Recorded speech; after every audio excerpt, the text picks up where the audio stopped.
The radio crackled with static over Bagram Airfield at 3:47 hours, Afghanistan time. What came through next would change everything. The Air Force thought it knew about impossible missions, and the pilots crazy enough to fly them. Mayday, Mayday, this is Neptune 6-4. We are compromised. I repeat, we are compromised. The voice belonged to Navy SEAL Team Leader Marcus "Bull" Rodriguez, his usual granite composure cracked like desert stone. Somewhere in the Kunar Province mountains, 12 of America's most elite warriors were pinned down by Taliban fighters who had turned their extraction point into a killing field. The situation was beyond desperate. Intelligence reports flooded in. Over 200 enemy combatants, Russian-made surface-to-air missiles, and terrain so treacherous that even the mountain goats avoided it. The SEALs had been inserted for a high-value target mission that had gone sideways when their helicopter took an RPG to the tail boom during insertion. Now they were trapped on a ridgeline with ammunition running low and dawn approaching fast. In the operations center, Colonel James "Razor" Mitchell stared at the tactical display with the weight of 12 lives pressing down on his shoulders. The F-22 Raptors were grounded, too valuable to risk in the mountainous terrain where their stealth advantage meant nothing against ancient AK-47s and RPGs fired from cave mouths. The Apache helicopters couldn't reach the altitude, and the terrain made precision strikes impossible without endangering the SEALs themselves. "Sir," came a voice from the back of the room, barely above a whisper but carrying the kind of quiet authority that made seasoned officers turn around. "I can get them out." Major Lydia "Reaper" Vasquez stood in the shadows near the coffee station, her flight suit wrinkled from a 12-hour standby alert, her dark hair pulled back in a regulation bun that had seen better days. At 5'4" and 130 pounds, she looked more like a college professor than a combat pilot. The room fell silent except for the hum of computer servers and the distant whine of jet engines on the flight line. Colonel Mitchell's expression shifted from desperate hope to professional skepticism in the span of a heartbeat. Vasquez flew the A-10 Thunderbolt II, affectionately known as the Warthog, a $30 million flying tank designed to destroy Soviet armor formations that no longer existed. It was slow, ugly, and according to Pentagon procurement officials, obsolete. "Major, the F-22s can't make it work in that terrain. What makes you think?" "Because, sir," she interrupted, her voice steady as mountain stone, "they're thinking like fighter pilots. I'm thinking like a grunt with wings." The radio crackled again. Bull's voice fainter now. "Time is running out. Control. They're massing for another assault. Whatever you're going to do, do it now." Vasquez stepped forward into the light, her brown eyes reflecting the glow of tactical displays. "Give me the mission, Colonel. I'll bring your boys home." The operations center held its collective breath. In the mountains of Afghanistan, 12 SEALs waited for salvation that logic said couldn't come. But Major Lydia Vasquez had never been particularly concerned with logic. She dealt in physics, determination, and the kind of flying that turned machines into miracles. Outside, her A-10 Thunderbolt II sat on the tarmac like a sleeping dragon, its twin General Electric engines silent, but ready to wake the mountains with thunder. The aircraft's official nickname was Thunderbolt, but every pilot who'd ever strapped into one knew its real name: Warthog. Ugly as sin, slow as molasses, and absolutely lethal when the situation called for controlled violence applied with surgical precision. Colonel Mitchell looked at the tactical display one more time, then at the young woman who just volunteered for what amounted to a suicide mission.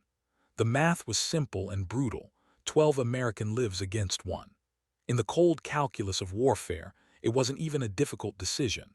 But looking at Major Vasquez, Mitchell realized she wasn't thinking about math at all. She was thinking about brothers in arms trapped on a mountainside, running out of ammunition and time. "Reaper," he said finally, using her call sign for the first time that night, "you're cleared for immediate takeoff. Godspeed." Vasquez nodded once, turned on her heel, and walked toward the door with the measured stride of someone who'd already accepted whatever fate awaited her in the Hindu Kush Mountains. Behind her, the operations center erupted into controlled chaos as flight controllers, intelligence analysts, and mission planners worked to give her every possible advantage for a mission that had no good options. As she pushed through the door into the pre-dawn darkness, one thought echoed in her mind. 12 men were counting on her to do the impossible. In her experience, impossible was just another word for Tuesday. The drive to her aircraft took 3 minutes across the tarmac, her crew chief already performing final checks on engines that would soon be pushed far beyond their design limits. Master Sergeant Tony Wrench Kowalski had been turning wrenches on A-10s since before Vasquez had graduated from flight school, and he knew better than anyone what she was about to ask of his airplane. "She's ready, Major," he said, patting the aircraft's titanium-armored belly like a faithful horse. "Brought you extra 30mm rounds and loaded the pylons with Mavericks. Whatever's waiting up there, you'll have an answer for it." Vasquez paused at the base of the ladder, looking up at the cockpit where she'd spent more hours than she cared to count. The A-10 wasn't beautiful like an F-16 or impressive like an F-22. It was blunt, practical, and built for one purpose: close air support for ground forces in contact with the enemy. Tonight, that purpose had never been more clear. "Wrench," she said, pulling on her helmet, "if I don't make it back." "You'll make it back, Major. You always do." His voice carried absolute conviction, the kind that comes from watching someone succeed against impossible odds more times than probability should allow. Besides, those SEALs need someone stubborn enough to fly through hell to reach them. You're the most stubborn pilot I've ever met. She climbed the ladder, settled into the cockpit, and began the familiar ritual of switches and checks that would transform her from a woman into a weapons system. The A-10's cockpit wrapped around her like a second skin, every instrument and control positioned exactly where her hands expected to find them. The engines spooled up with a low whine that gradually built to a roar, their sound echoing off the hangar walls and mixing with the prayers of ground crew who knew they were watching something special. This wasn't just another mission. This was the kind of story that would be told in ready rooms for decades to come, assuming anyone lived to tell it. As Major Lydia Reaper Vasquez taxied toward the runway, the first hints of dawn began to lighten the eastern sky over the mountains, where 12 American warriors waited for salvation. The tower cleared her for immediate takeoff, and she pushed the throttles forward, feeling 2 General Electric TF-34 turbofan engines respond with the kind of reliable power that had made the A-10 legendary among ground troops who knew what it meant to have a warthog overhead when the world turned ugly. The aircraft lifted off into the pre-dawn darkness, climbing toward the mountains where impossible and inevitable were about to have their ancient arguments settled by physics, determination, and 30mm, depleted uranium rounds fired at 3,900 rounds per minute.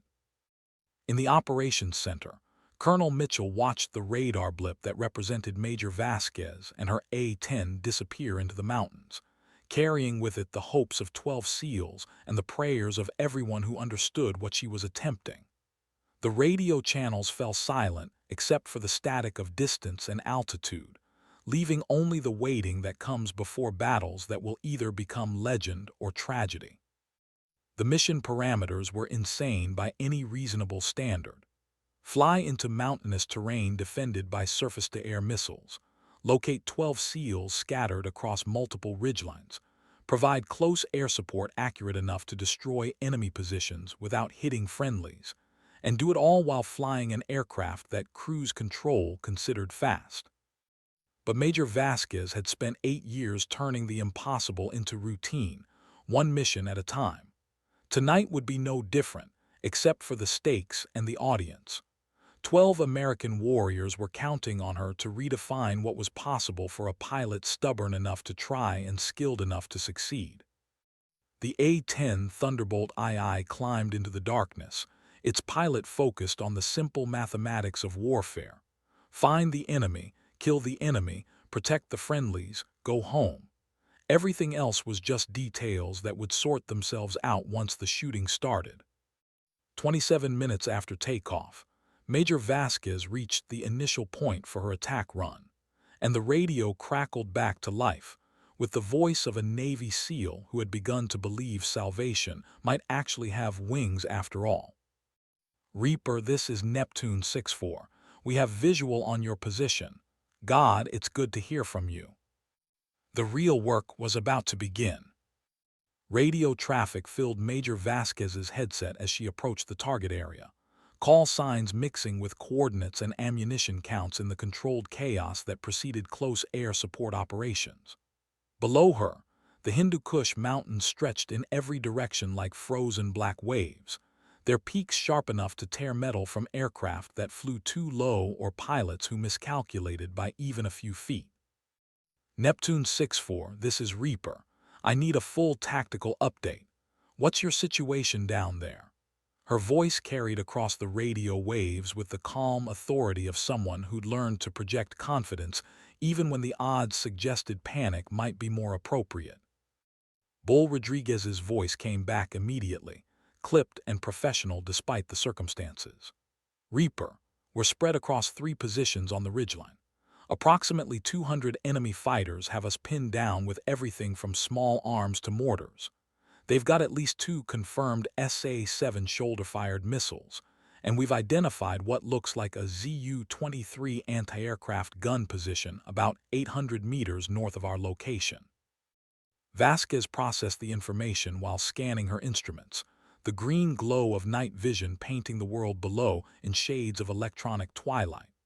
The SA-7s were old Soviet missiles, but they could still knock an aircraft out of the sky if the pilot wasn't careful. The Zu-23 was even more dangerous, a twin-barreled 23mm anti-aircraft cannon that could shred her A-10's armor if she gave the gunners a stable target. Copy that, Neptune. What's your ammunition status? Running low on everything. Maybe 20 minutes of sustained fire if we're careful. After that, Bull's voice trailed off, but the implication was clear. After that, 12 of America's most elite warriors would be reduced to throwing rocks and harsh language at an enemy that outnumbered them 20-1. The A-10's radar warning receiver remained quiet as Vasquez descended toward the valley floor, staying below the ridgelines where the surface-to-air missiles couldn't lock onto her heat signature. Flying nap of the Earth in mountainous terrain at night required the kind of spatial awareness that separated competent pilots from dead ones, and Major Vasquez had been proving her competence in situations like this for longer than she cared to remember. Neptune 6-4, I need you to mark your positions with IR strobes so I can identify friendlies from hostiles. Then get your heads down because I'm about to make some noise. The infrared strobes would be invisible to the naked eye, but would show up clearly on her night vision system, giving her reference points for the surgical strikes that would determine whether 12 SEALs went home or became statistics in a war that had already claimed too many good men. Bull's voice came back immediately. Strobes are active, Reaper. Be advised, the enemy has been probing our positions every 15 minutes. They're massing for what looks like a major assault, probably timed for dawn when they can see us clearly. Dawn was still 40 minutes away, but in mountain warfare, 40 minutes could feel like forever or pass in the blink of an eye, depending on how many people were trying to kill you. Vasquez checked her weapons systems one more time. 700 rounds of 30mm depleted uranium ammunition, 4 AGM-65 Maverick missiles, and 2 LAU-131 rocket pods loaded with 2.75-inch high-explosive rockets. It was enough firepower to level a city block, if applied with the kind of precision that turned pilots into legends. The first enemy position revealed itself when a Taliban fighter made the mistake of firing a rocket-propelled grenade at shadows, the muzzle flash lighting up his position like a beacon in her night vision system. Vasquez rolled the A-10 into a shallow dive, lined up the shot with the kind of muscle memory that came from thousands of hours of training, and squeezed the trigger.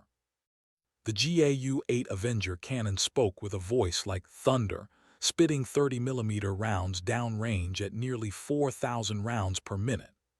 Each round weighed nearly a pound and moved fast enough to punch through tank armor, which meant that sandbags and rock walls provided about as much protection as tissue paper in a hurricane. The enemy position disappeared in a series of explosions that lit up the mountainside like deadly fireworks, the sound echoing off the peaks and valleys in waves that seemed to go on forever. When the smoke cleared, there was nothing left but churned earth and the kind of silence that follows overwhelming violence. "Good hit, Reaper." Bull's voice carried excitement for the first time that night. That was their forward observation post. They were calling in mortar strikes from that position. One down, approximately 6 to go. Vasquez pulled the A-10 into a climbing turn, gaining altitude for her next attack run while scanning for the muzzle flashes and heat signatures that would reveal the next target. The ancient dance between hunter and hunted played out across the mountainside as Major Vasquez methodically dismantled the Taliban positions that had the SEALs pinned down. Each attack run required split-second timing and absolute precision. Too high and the rounds would miss their targets. Too low and the anti-aircraft weapons would turn her A-10 into expensive scrap metal scattered across the Hindu Kush. Neptune 6-4. I'm seeing multiple heat signatures moving toward your eastern position. Looks like they're trying to flank you while I'm focused on the northern positions.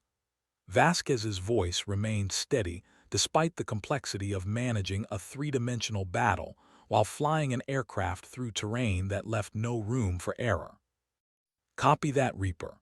We've got eyes on approximately 30 fighters moving through the rocks about 300 meters east of our position. Can you service that target without danger close?"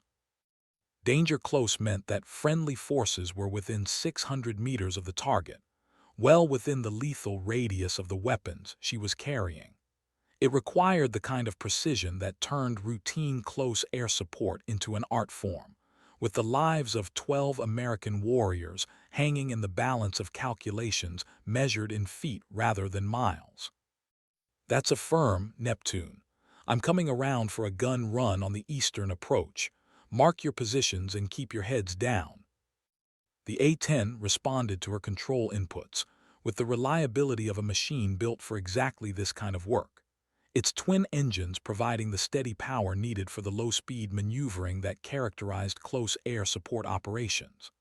Unlike the supersonic fighters that most people associated with air power, the Warthog was designed to loiter over battlefields and provide sustained firepower for ground forces in contact with the enemy. The eastern approach revealed itself as a narrow ravine filled with Taliban fighters who thought they were safely concealed from observation. They were wrong. Vasquez's night vision system painted them in stark detail as they moved through the rocks, their body heat standing out against the cold mountain stone like candles in a dark room. She rolled into her attack run with the deliberate precision of a surgeon, lining up the shot while compensating for wind speed, target movement, and the ballistic trajectory of 30mm rounds fired from a moving platform. The margin for error was measured in single digits of feet, close enough to eliminate the threat, far enough from the SEALs to avoid fratricide. The GAU-8 spoke again, its distinctive sound earning it the nickname Burp, among ground troops who learned to love the noise that meant salvation was arriving at 3,900 rounds per minute. The Taliban fighters in the ravine had perhaps 2 seconds to understand what was happening before 30mm depleted uranium rounds turned their covered approach into a killing field. "Outstanding, Reaper. That was right on target. You just eliminated their entire flanking force." Bull's voice carried the kind of professional admiration that came from watching someone perform impossible feats with the casual competence of routine practice. But the battle was far from over. The radio crackled with new information as the SEALs reported enemy movement from multiple directions. the Taliban fighters adapting to the presence of close air support by spreading out and using the terrain to mask their approaches. It was exactly the kind of tactical evolution that made counterinsurgency warfare so challenging, an enemy that learned from each engagement and adjusted their tactics accordingly. Neptune, be advised I'm seeing what looks like a technical moving up the valley road about 2 clicks south of your position. Toyota pickup with what appears to be a heavy machine gun mounted in the bed. Vasquez's voice carried the flat professional tone that experienced combat pilots use to discuss matters of life and death. The technical, civilian vehicles modified with military weapons represented a new threat that could bring additional firepower to bear on the SEALs' positions. More importantly, it suggested that reinforcements were arriving, which could turn a manageable tactical situation into an overwhelming strategic disaster. Can you service that target, Reaper? That's affirm, coming around for a Maverick shot. The AGM-65 Maverick missile was designed for exactly this kind of target, vehicles and bunkers that required more precision than the 30mm cannon could provide. Vasquez selected the missile, locked onto the heat signature of the Toyota's engine, and squeezed the trigger that would send 65 pounds of high explosives downrange at nearly 3 times the speed of sound. The missile left its rail with a whoosh of rocket exhaust, its seeker head locked onto the target with the kind of electronic determination that had made precision-guided munitions the defining characteristic of modern warfare. Vasquez watched the missile's flight path on her displays while already turning her attention to the next threat, the multitasking that separated experienced combat pilots from those who were still learning their trade. The explosion lit up the valley like a miniature sun, the technical and its crew disappearing in a fireball that sent burning debris scattered across a 100-meter radius. When the smoke cleared, there was nothing left but a crater in the road and the kind of silence that follows successful application of overwhelming firepower. Good kill, Reaper. That technical was carrying what looked like a recoilless rifle. You just saved us from a very bad day. 3 down, but the night was far from over. In the distance, Vasquez could see the first hints of dawn beginning to lighten the eastern sky, which meant that the Taliban's deadline for overrunning the SEAL positions was approaching rapidly.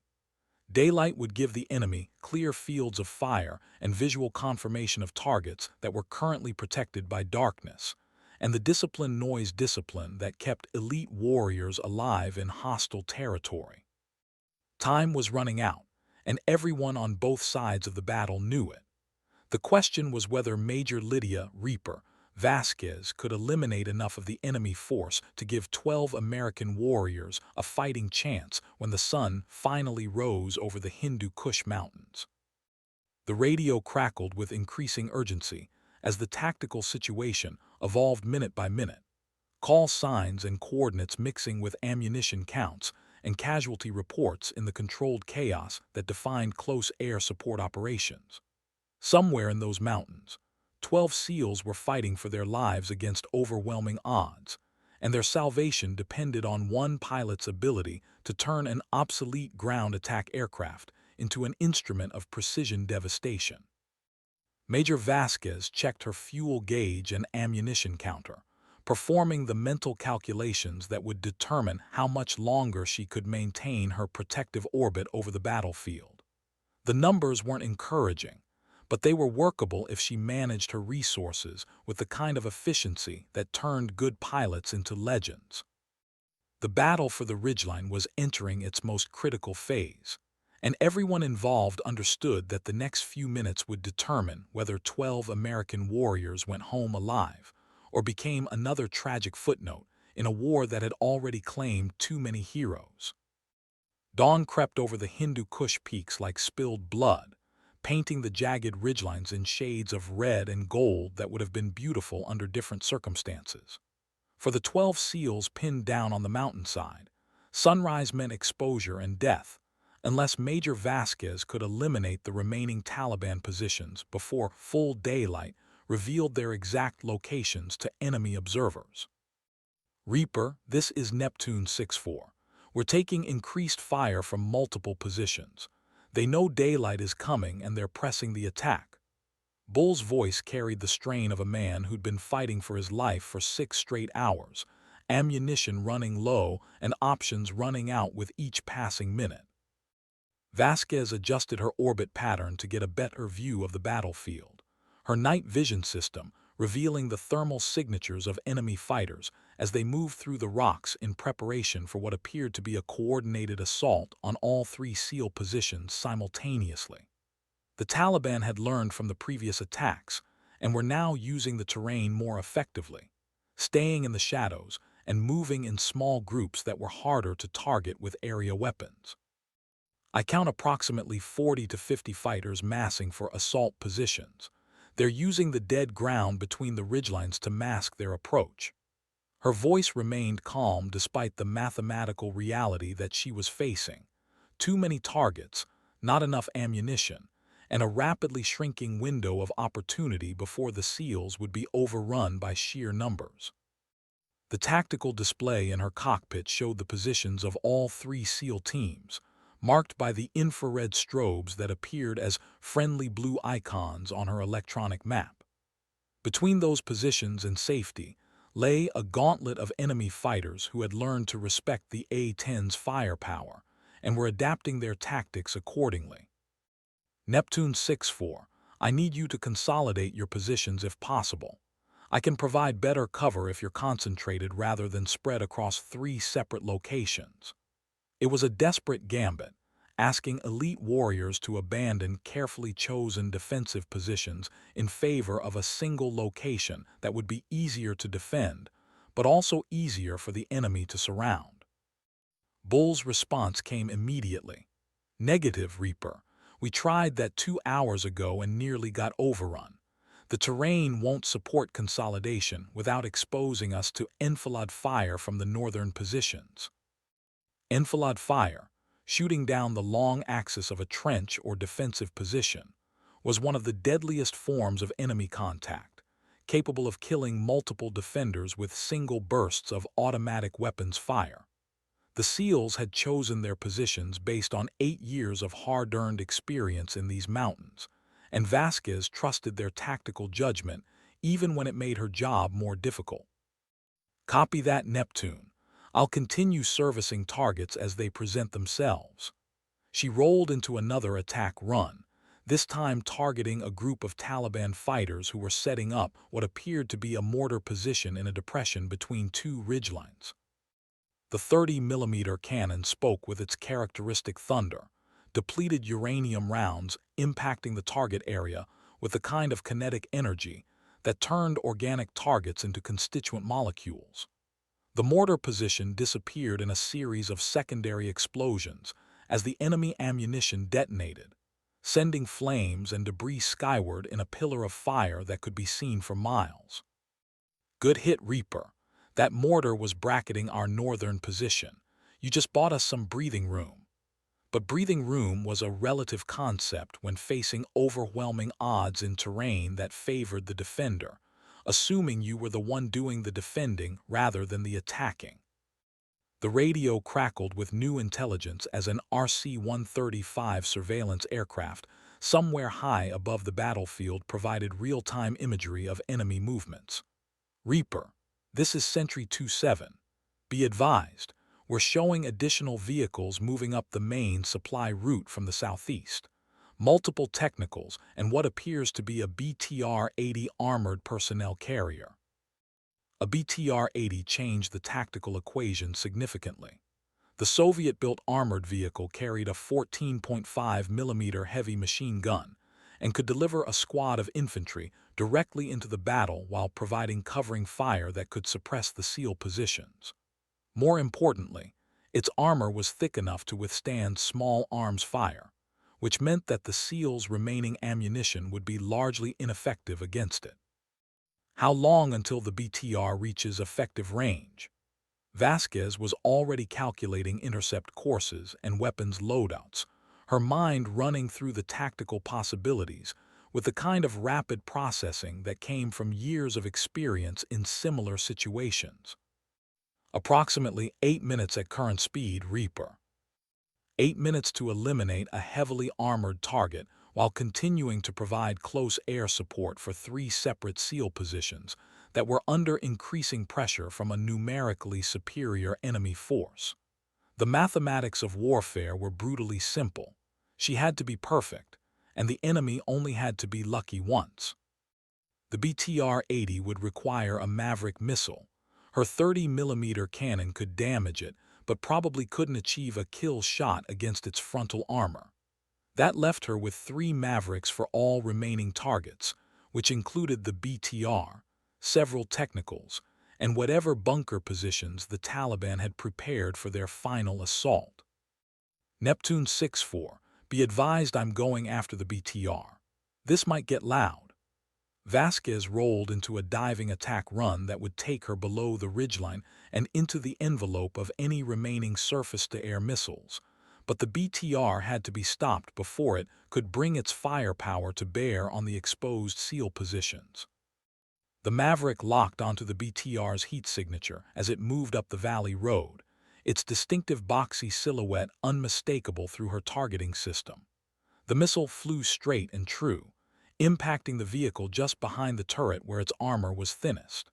The explosion lifted the 8-wheeled vehicle completely off the ground before it crashed back to Earth in a tangle of twisted metal and burning fuel. Outstanding, Reaper. That BTR was carrying what looked like a full squad plus crew-served weapons. You just eliminated 12 to 15 enemy fighters and their heavy equipment. Bull's voice carried genuine admiration for shooting that would be talked about in ready rooms for years to come, assuming anyone lived long enough to tell the story. But eliminating the BTR had cost her precious altitude and exposed her to ground fire from positions she hadn't yet identified. The A-10's armor could withstand small arms fire, but concentrated fire from multiple positions could still find vulnerable spots in engines, flight controls, or hydraulic systems that would turn a successful mission into a smoking crater on the mountainside. Red warning lights illuminated her cockpit as small arms fire found its mark, rounds striking the aircraft's titanium armor with sounds like hail on a tin roof. The A-10 was designed to absorb this kind of punishment and continue flying, but warning lights indicated that her left engine had taken hits and was operating at reduced power. Engine damage, but still flyable, she reported over the radio, her voice carrying the kind of professional calm that distinguished experienced combat pilots from those who were still learning their trade. Continuing mission. The tactical situation was deteriorating rapidly as dawn brought full visibility to the battlefield, revealing the SEAL positions to enemy observers who had been firing blind for most of the night. The Taliban fighters were no longer content to wait for darkness. They were massing for a final assault that would either overrun the American positions or die trying. Reaper, we're seeing movement from all directions. They're coming. Bull's voice carried the flat certainty of someone who'd accepted that the next few minutes would determine whether 12 American warriors saw home again. Major Vasquez checked her fuel gauge, ammunition counter, and engine parameters while scanning the battlefield for the threats that would determine the outcome of the most important mission of her career. The numbers told a simple story: low on fuel, low on ammunition, flying a damaged aircraft against overwhelming odds in terrain that left no room for error. In other words, it was Tuesday in Afghanistan, and she had work to do. The final assault began with a coordinated attack on all 3 SEAL positions simultaneously, Taliban fighters emerging from concealment like deadly shadows as they closed the distance with automatic weapons fire and rocket-propelled grenades. The sound of gunfire echoed off the mountainside in rolling waves of violence that spoke to the desperation on both sides, the SEALs fighting for their lives, the Taliban fighting for their cause. All Neptune positions, this is Reaper. I'm making gun runs on all enemy positions. Keep your heads down and trust your strobes. Vasquez rolled into the kind of attack pattern that would either save 12 American lives or add her name to the casualty lists, flying her damaged A-10 through a gauntlet of ground fire that lit up the morning sky like deadly fireworks. The 30mm cannon spoke repeatedly as she engaged target after target, each burst precisely calculated to eliminate enemy threats without endangering friendly forces. Depleted uranium rounds carved through rock and flesh with equal efficiency, turning Taliban assault positions into charnel houses, while the distinctive sound of the GAU-8 provided psychological as well as physical effects on enemy morale. Good hits, Reaper. You're breaking up their assault formations. But breaking up the assault was only the first step. Eliminating the threat entirely required the kind of sustained firepower that she was rapidly running out of as her ammunition counter approached single digits. The radio crackled with multiple voices as the battle reached its climax, SEAL team leaders calling out enemy positions, while Vasquez provided running commentary on her attacks. In the chaos of close combat, clear communication was the difference between friendly fire casualties and successful mission completion. Neptune 3, I've got eyes on approximately 15 fighters moving through the rocks toward your position, coming around for a gun run from the north. She rolled the A-10 into another diving attack, her left engine still operating at reduced power, but providing enough thrust to maintain the airspeeds necessary for effective close air support. The gun run scattered the Taliban assault force like leaves in a hurricane, 30mm rounds, impacting with the kind of kinetic energy that left no doubt about the outcome. When the smoke cleared, the rocky approach to Neptune 3's position was littered with the debris of another failed assault. But the victory was temporary. Her ammunition counter now showed less than 50 rounds remaining, and fuel levels were approaching the point where she would have to consider returning to base or risk running out of gas over hostile territory. The tactical situation was stabilizing, but stabilized didn't mean secure, not with enemy reinforcements still moving toward the battlefield. Neptune 6-4, what's your ammunition status? She needed to know how much longer the SEALs could hold their positions without close air support, because the mathematics of fuel consumption and distance to base were about to force some very difficult decisions. We're down to less than 10 magazines total across all positions, Reaper. Maybe 5 minutes of sustained fire if we're disciplined about target selection. Bull's voice carried the resignation of someone who'd done the math and understood that 5 minutes of ammunition against 200 enemy fighters was optimism rather than tactical planning. 5 minutes. Vasquez looked at her fuel gauge again, calculated distance to base against fuel consumption with one damaged engine, and came to the conclusion that would define her career and possibly her life. She had enough fuel for maybe 10 more minutes over target, which meant she could provide close air support for exactly as long as the SEALs could hold their positions. Copy that, Neptune. I'm staying until you're clear or I run out of gas, whichever comes first. The words carried absolute conviction, the kind of commitment that separated heroes from statistics in the long history of military aviation. The radio fell silent for a moment as everyone involved processed the implications of what she just said. Major Lydia Vasquez had just volunteered to fly her damaged aircraft on minimum fuel over hostile territory until either the SEALs were safe or she crashed trying to save them.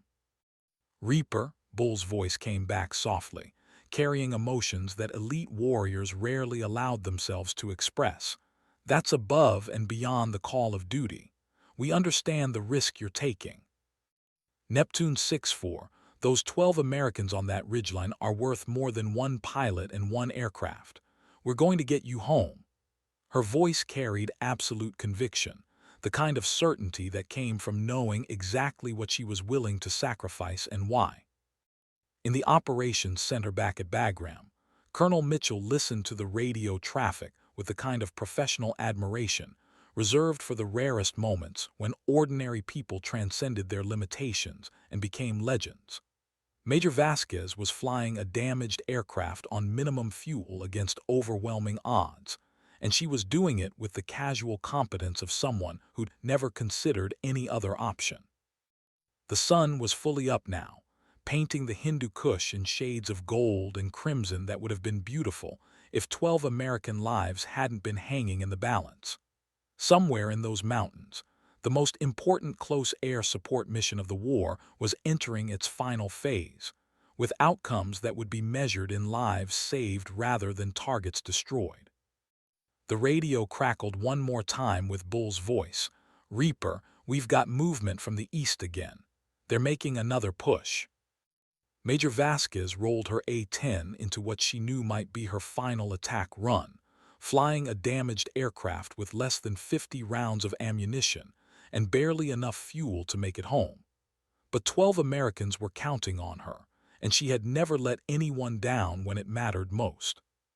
The GAU-8 spoke one final time, its distinctive voice echoing off the mountains as 30mm rounds found their targets with the kind of precision that turned pilots into legends. When the smoke cleared, the eastern approach was no longer a viable avenue of attack for enemy forces. Her ammunition counter read 0. Her fuel gauge was deep in the red zone. Her left engine was throwing warning lights that suggested imminent failure. And 12 American SEALs were about to find out if one stubborn pilot in an obsolete aircraft had bought them enough time for salvation to arrive from an unexpected direction. The rescue helicopters appeared on the horizon like mechanical angels, their rotors beating the air with the distinctive sound that every ground soldier learned to recognize as the most beautiful noise in the world. 2 MH-60 Black Hawks flying in formation, escorted by a pair of A-64 Apache gunships that had finally found a flight path through the mountains. Neptune 6-4, this is Rescue 1-1. We have you in sight and are inbound for immediate extraction. The helicopter pilot's voice carried professional competence mixed with barely concealed amazement at what he was seeing below, 3 SEAL positions that should have been